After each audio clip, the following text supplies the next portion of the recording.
L'apiculture, ce n'est pas mon métier, c'est mon passe-temps. Et c'est par passion pour la biologie de l'abeille que je suis devenu chercheur. Je m'appelle Joseph Emerlet, je travaille à l'INSERM depuis 36 ans maintenant, dans un laboratoire où on s'intéresse principalement à la bio-ingénierie. Le but est de faire accepter un implant et surtout de guider les réactions. Autrefois, il suffisait de trouver un matériau dit inerte qui n'était pas rejeté par le corps.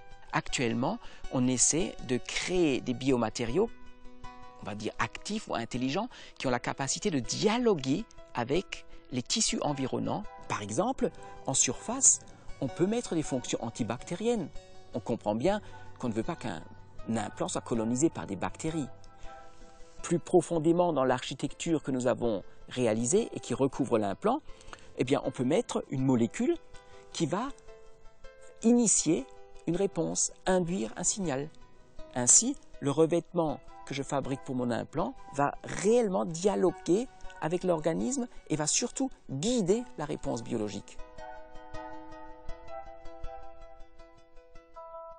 L'ingénieur de recherche, c'est la fonction que j'occupe.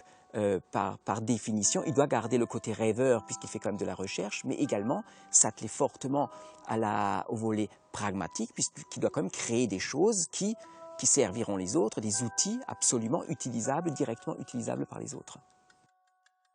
Le premier microscope qu'on m'a demandé de fabriquer, c'était un microscope à force atomique.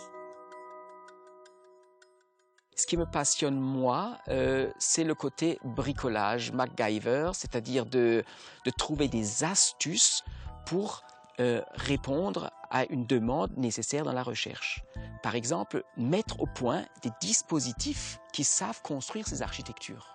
Ensuite, on veut voir comment la cellule vit là-dedans, comment elle ressent son environnement. Et enfin, bien sûr, on veut comprendre ce qui s'est passé. Donc, il faut construire des appareils qui permettent de mesurer ce qui se passe là-dedans.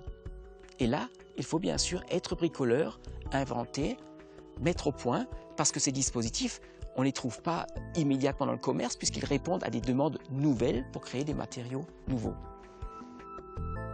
C'est extrêmement gratifiant de voir des équipes de chercheurs utiliser vos équipements et pouvoir, grâce à ces équipements, répondre à des questions biologiques.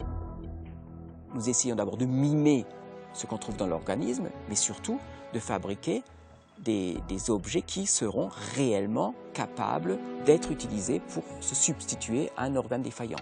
Et grâce à ces biomatériaux plus intelligents, nous allons pouvoir répondre à l'allongement de la vie, vivre de manière convenable plus longtemps. Ça, c'est sûr.